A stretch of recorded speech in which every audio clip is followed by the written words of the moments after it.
Tell me how you got interested in this. It was a serendipitous situation, which was that I opened up a newspaper that I didn't normally read. I think it was a daily news, but I was on my way to play tennis, something you can certainly relate to. And I wanted something to read. And the Times was sold out. And I grabbed the news, and there was a story in there, the News or the Post, about a kid named Stephen Lennon who was serving 15 years to life for a nonviolent first offense cocaine possession charge in a maximum security prison in New York State. You know, I thought I was reading the wrong story. I was like, I don't even understand how this could be. I didn't know anything about mandatory sentencing cases back then. And, you know, I had struggled with substance abuse as a teenager and into my 20s. So, you know, I sort of thought, wow, you know, there but for the grace of, you know, who knows what go I, right? And it really hit me. And I decided I had to try to do something about it if I could. And I was too naive to know that this was a virtually impossible thing to do. But I called the only criminal defense attorney I knew, was a guy named Bob Kalina. He represented some of the rock acts that I had signed, including Stone Temple Pilots and Skid Row, and they were getting arrested, you know, weekly. So I had him on speed dial. So I called Bob and I said, Bob, you know, is there anything you can do? He said, there's nothing you can do. It's the Rockefeller drug laws. This is just there's thousands of cases like this. What do you want? And I said, well, do me a favor, talk to the one. So he talked to the mother, Stephen's mother. It was the kid's name was Stephen Lennon. His mother's name was in the article. She had been advocating for clemency for him from Governor Mario Cuomo, and had recently been turned down. And it made the newspaper because she had gotten some very high-level support from some very prominent people, including Geraldine Ferraro. And so that's why I was in the paper. I asked Bob to talk to Shirley, the mom. He did. He agreed to take the case pro bono. And even though he said it was hopeless, we ended up at a courtroom 6 months later in Malone, New York, which is right up on the Canadian border. And they brought this kid, Stephen, in shackles like he was Charles Manson or something. Nonviolent first offense, remember. The arguments went back and forth, and I didn't really know what I was experiencing or listening to, but I did know that I was sitting there holding Mrs. Lennon's hand with her husband standing on the other side of her. And when the judge banged the gavel down and said the motion is granted, that was it. I mean, that was the greatest feeling I'd ever had outside the birth of my daughter at that time. It was that lightning bolt moment. You know how that is. And I knew what I wanted to do. I wanted to do more of that. I didn't know how to, but I knew I was going to try to figure it out. How long did it take before they let him out? About a month. He had served 9 years to the day when he was released, but he had 6 more years before he was parole eligible because of mandatory sentencing laws. So, you know, and it was interesting, Doc, because he came to see me after he got out. He came to New York City from upstate, and we had lunch, and he said to me, listen, you know, I was a knucklehead. You know, he says, I'll admit it. I was doing stupid stuff, and I might have gotten killed doing what I was doing, you know, because I thought I was some kind of character or whatever.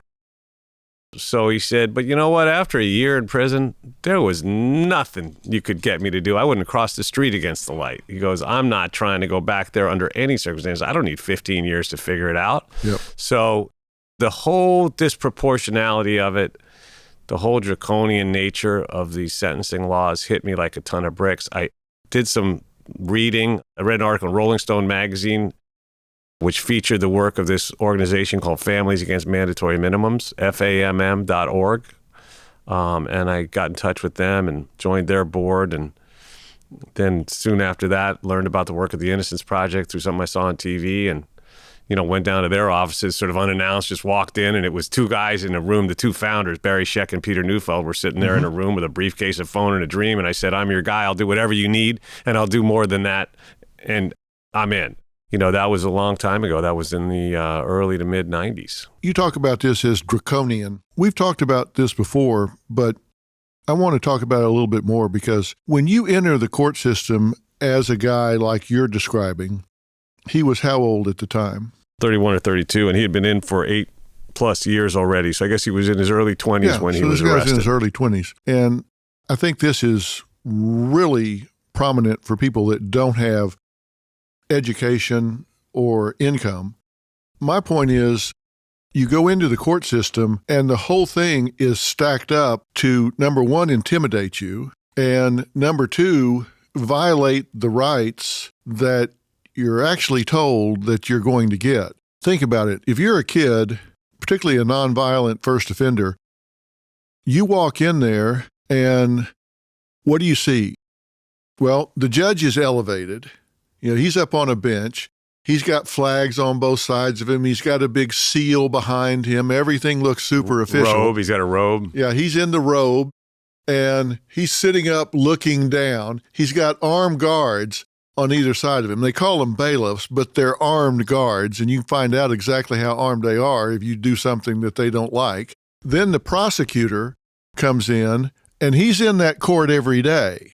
So he knows that judge. They're on a first-name basis, and the court reporter is on a first-name basis with everybody. Then you come in. And the judge probably used to be a prosecutor, because we know that about 80% of judges in America are former prosecutors. Of course. And they're all wearing suits, and they can stand, but you remain seated. And then they bring you up if you testify, which most of the time they tell you not to do because they think you're going to be an idiot. And in a lot of cases, they probably might be better off to not testify. But you're sitting down, and they start talking about your life. The lawyers are all in power suits. They're standing up, walking around, and you're sitting there like, what the hell? So the most important time of your life is in a very foreign setting.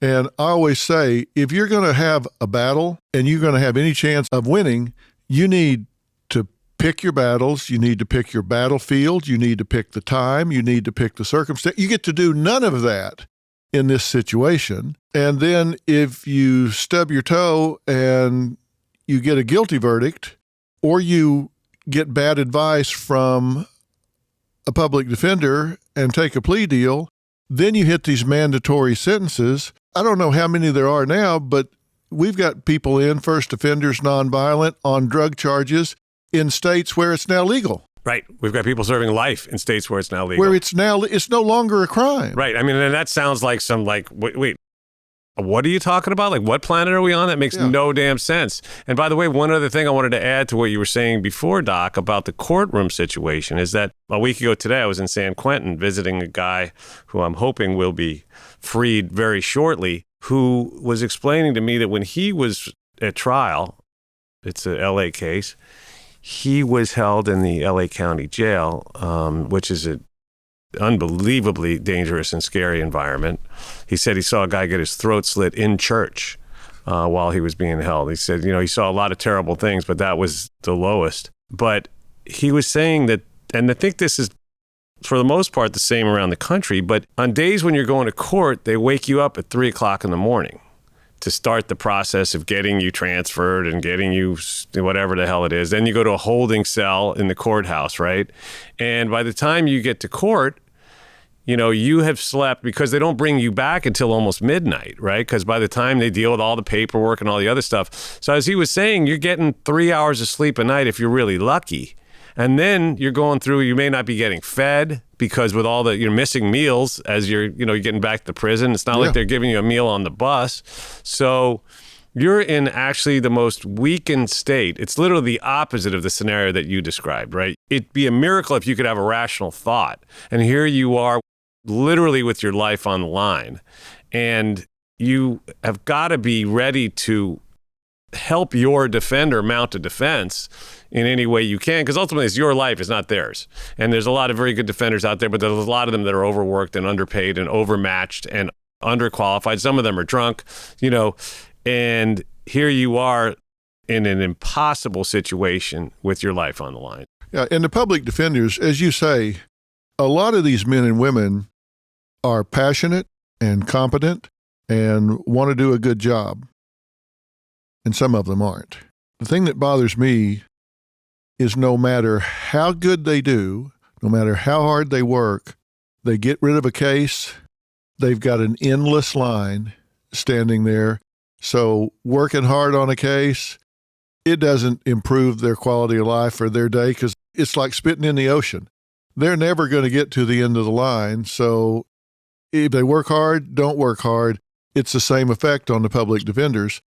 No, that's right. Many of them are juggling over the course of a year. It could be as many as 400 cases. And so since we know courts aren't open on the weekends, you could be talking about more than one case on average per day. And that's if you don't have any time off. So it could be 2 or 3 cases a day. And some of them mean really well. There's that wonderful movie called Gideon's Army that profiles some of these heroic public defenders.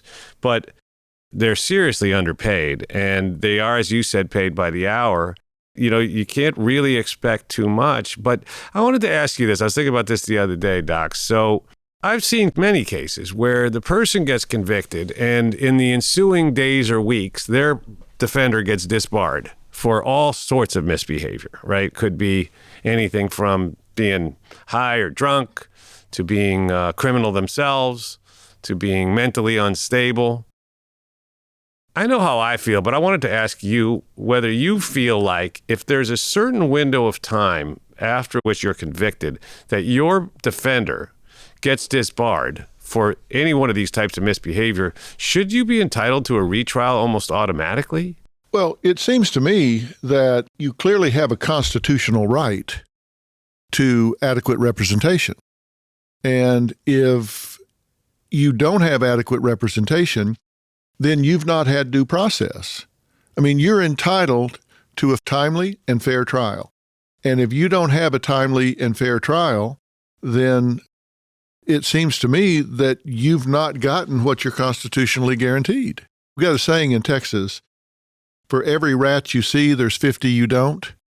And if you see a prosecutor, it's just like when you see a medical examiner that has faked autopsies or just made them up.